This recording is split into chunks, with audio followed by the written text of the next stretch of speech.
Pues buenos días, espero que estén muy bien. Vamos a platicar el día de hoy acerca de los datos que están saliendo. También ayer por ahí me preguntaron pues el tema de Blackstone, que es posible que entre.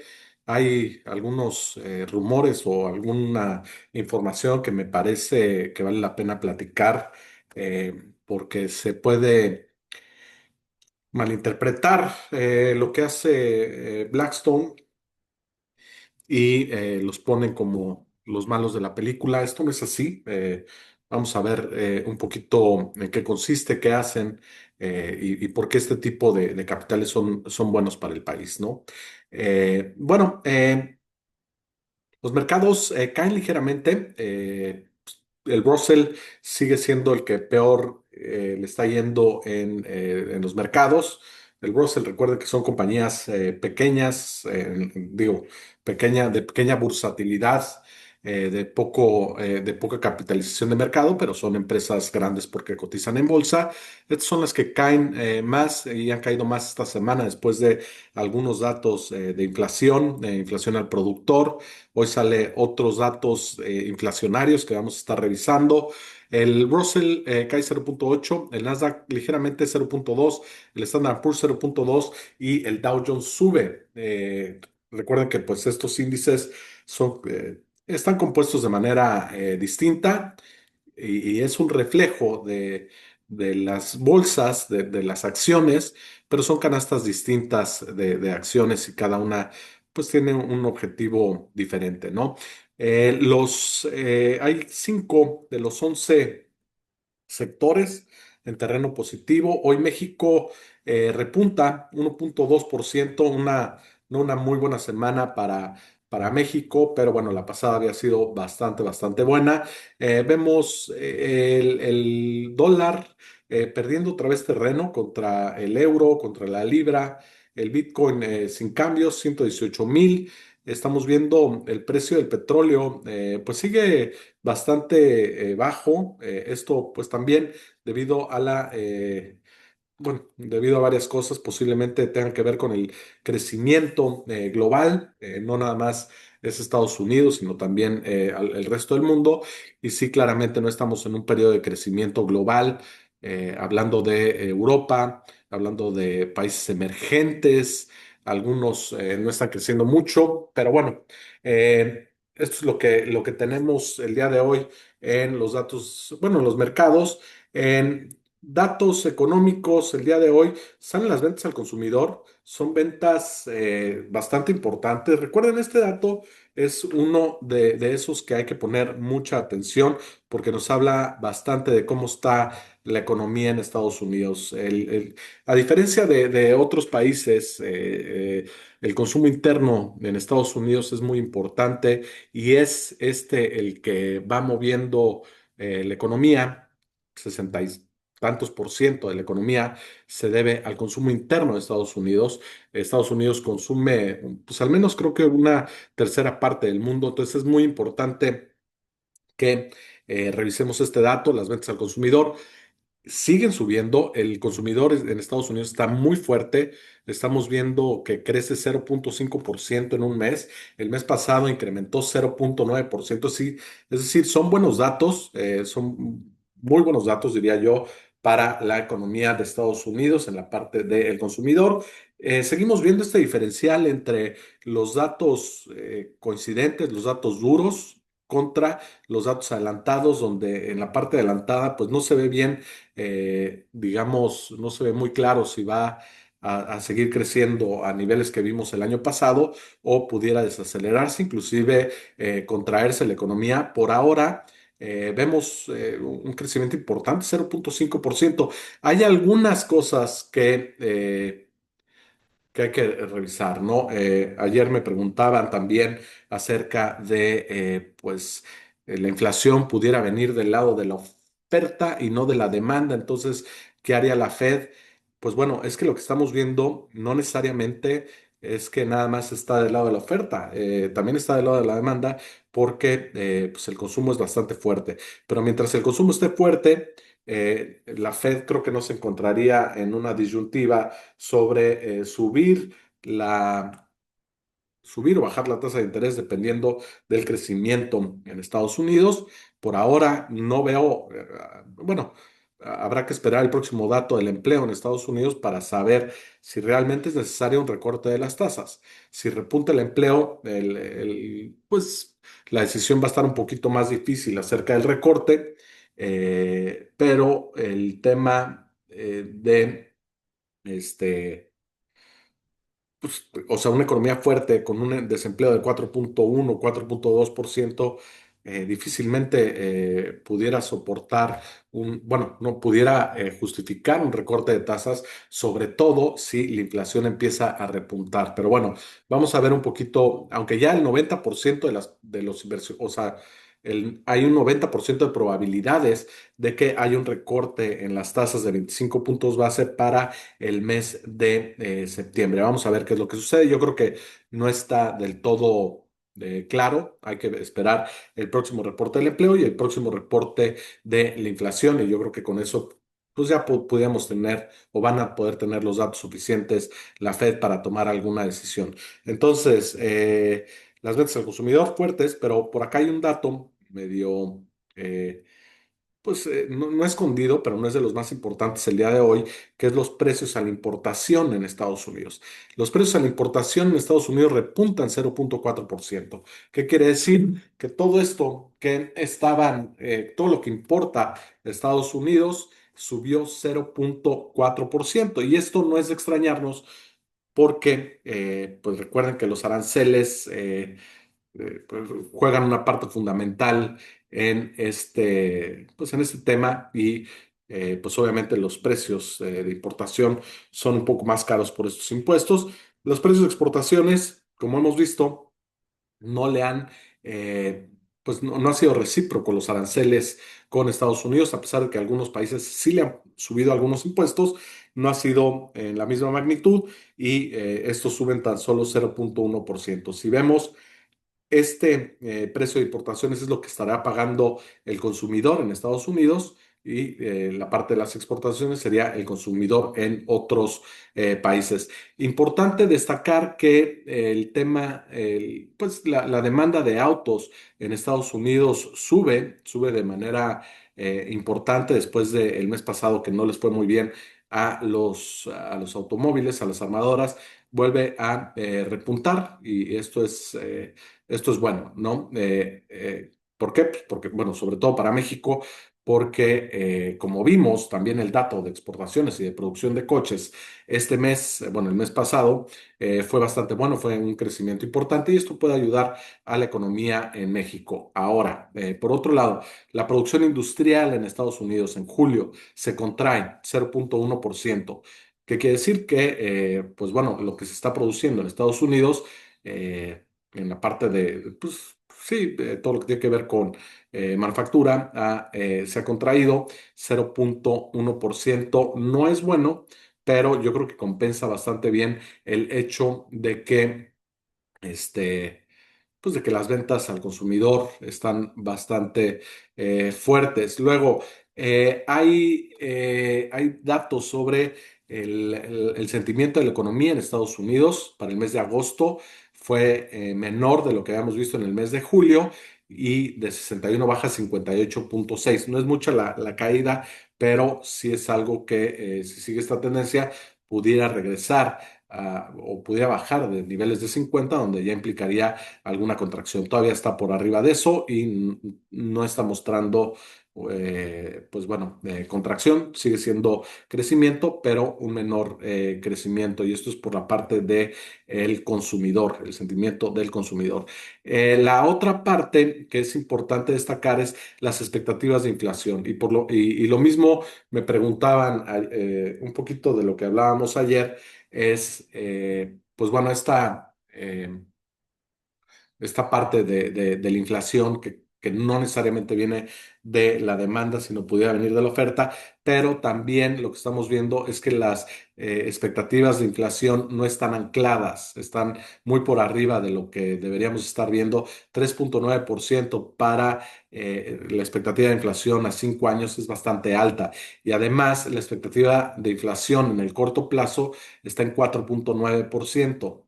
Esto generalmente viene asociado con datos reales de inflación, y bueno, vamos a ver qué es lo que sucede, pero parece ser que los datos que estamos viendo el día de ayer del PPI, de la inflación al productor, los datos de hoy de los precios de importación, los datos de las expectativas de inflación, tanto a corto como a largo plazo, estamos viendo que están repuntando, y esto pudiera verse reflejado, yo creo, en los próximos meses. Tal vez en la próxima lectura de la inflación en Estados Unidos al consumidor, podemos ver un repunte, y esto de cierta forma pudiera disminuir las probabilidades de que la Fed recortara las tasas. Pero bueno, esos son los datos del día de hoy. Y yo creo que, pues en resumen, yo creo que son buenos, sobre todo por la importancia de las ventas al consumidor. Creo que es positivo, ¿no? Ayer me preguntaban un poco sobre el tema de Blackstone. Bueno, ¿qué hace Blackstone? Blackstone hace muchas cosas. A ver, nos hablan en un post que vi, de el capital buitre. Este capital buitre, ¿qué es lo que hacen? Y suena medio malo, y lo ponen como satanizar un poco este tipo de capitales. Bueno, Blackstone no nada más tiene este tipo de fondos, tiene muchísimos otros fondos. El capital buitre lo que hace es entrar en deuda en estrés, es decir, deuda que ya no está pagando intereses, deuda que es posible que incumplan, y compran esa deuda, y a través de litigios y a través de pues algunos otros medios legales tratan de recuperar el valor total de la deuda. Vamos a poner un ejemplo. En Argentina, cuando fue la crisis de Argentina, me parece que fue no estoy seguro, pero creo que fue en el 2000. Uno de estos capitales buitre, no fue Blackstone, lo que hizo fue comprar deuda que pues ya estaba, digamos, pues en impago, y lo que hicieron fue litigar, y pudieron sacar el total del valor nominal. Entonces, el rendimiento, vamos a decir que compraron los bonos en 20, en 30 dólares, y pudieron recuperar el 100%, es decir, lo pudieron recuperar a $100. Entonces, estos rendimientos son muy buenos, y lo que hacen es tratar de buscar, se llama distressed debt en inglés, y es deuda en estrés que es posible que no vayan a pagar, o que ya incumplieron algunos pagos, y lo que hacen estos capitales buitre es comprar esos bonos y tratar de que les paguen completo y sin descuento. Entonces, por eso se le llama así, capital buitre. Y bueno, Blackstone no es necesariamente, o bueno, no nada más es capital de este tipo, pero también tienen pues activos alternativos. Es un asset manager. Compra muchas cosas con el propósito de tener rendimientos, private equity, en fin. ¿Qué es lo que hace Blackstone? Pues miren, private equity, real estate, credit and insurance, ahí pudiera estar algunos de los fondos que compran deuda en estrés. Y también tienen un poquito de private wealth, pero al final de cuentas no nada más es una pequeña parte. Sobre todo la parte de private equity y real estate es muy importante, y ellos manejan 1,2 trillones de dólares, es decir, millones, o sea, en español serían billones, es decir, millones de millones, y tienen muchísimo, muchísimo dinero. Se reúne el director general, el CEO, con la presidenta Claudia Sheinbaum, y yo creo que es una buena oportunidad que Blackstone, con todos estos activos que tiene, esté volteando a ver a México, esté volteando a ver a México y que quiere invertir en México.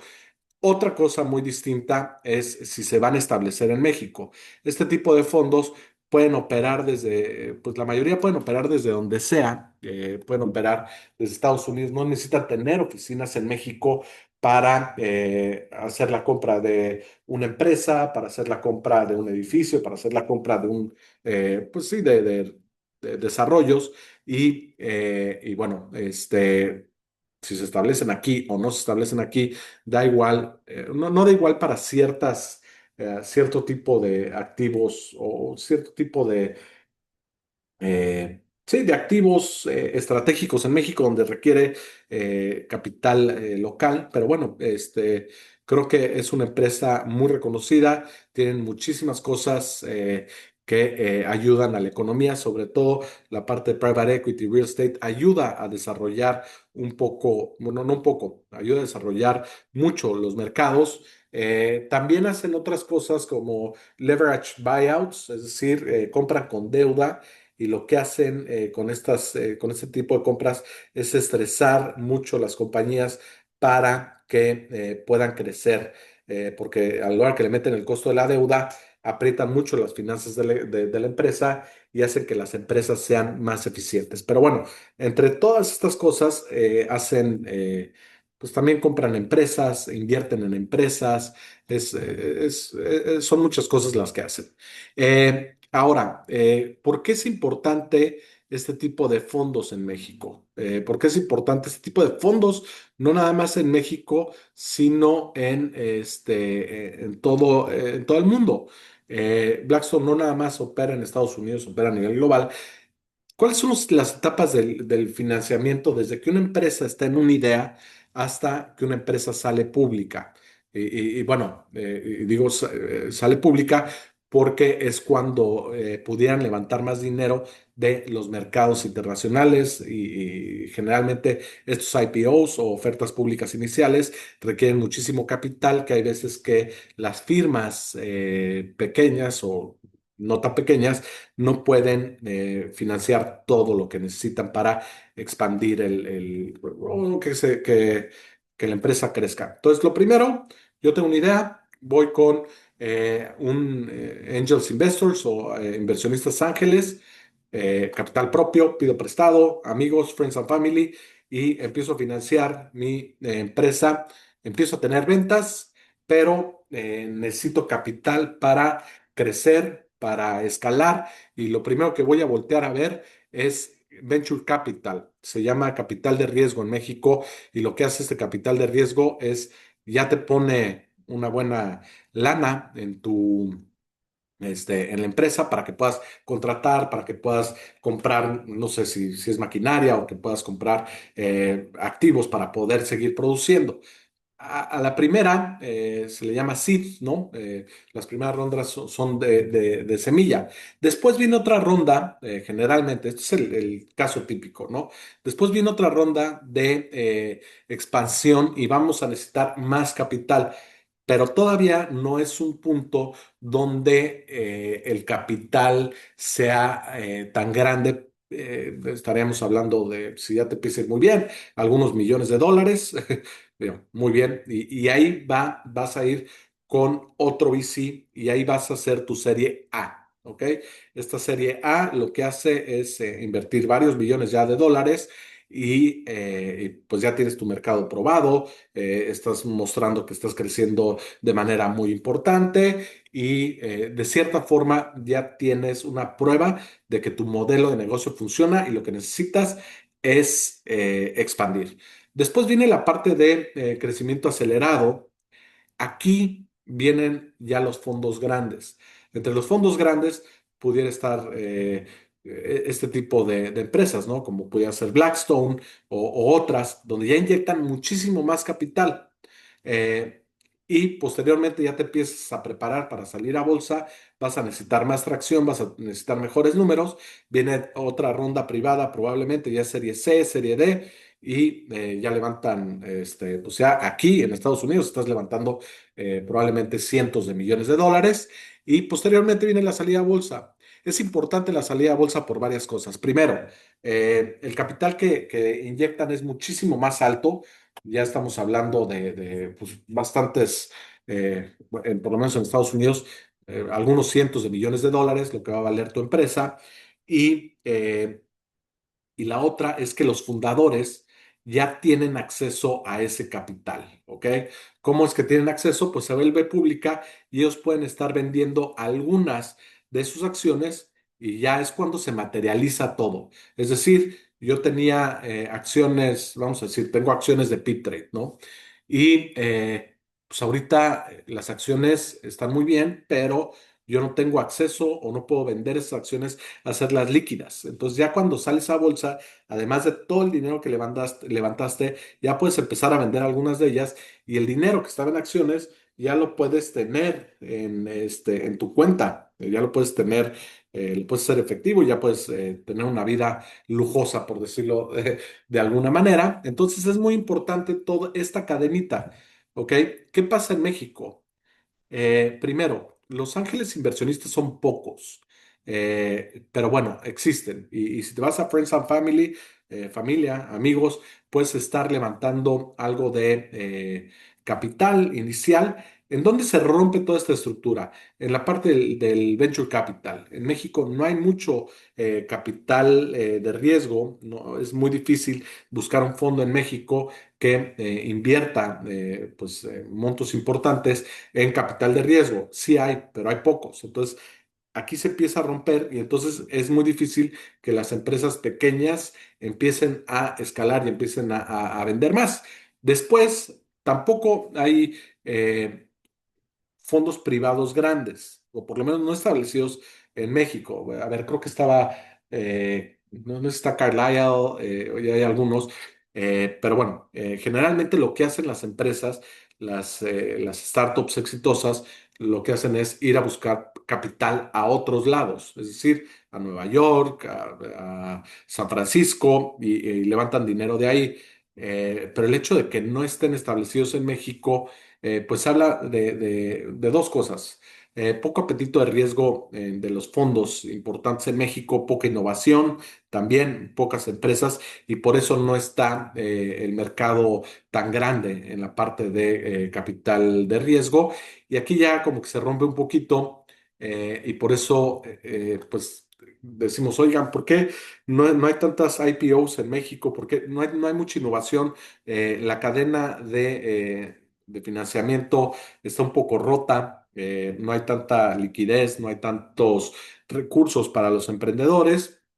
Y eso hace que sea más difícil levantar capital porque, pues bueno, si queremos levantar capital nos vamos a tener que ir a San Francisco pues allá el mercado es mucho más grande y obviamente para una empresa en México, aunque si te está yendo muy bien, vas a levantar capital y podemos ver algunos unicornios en México que lo han logrado, pero la mayoría de ese capital está en Estados Unidos.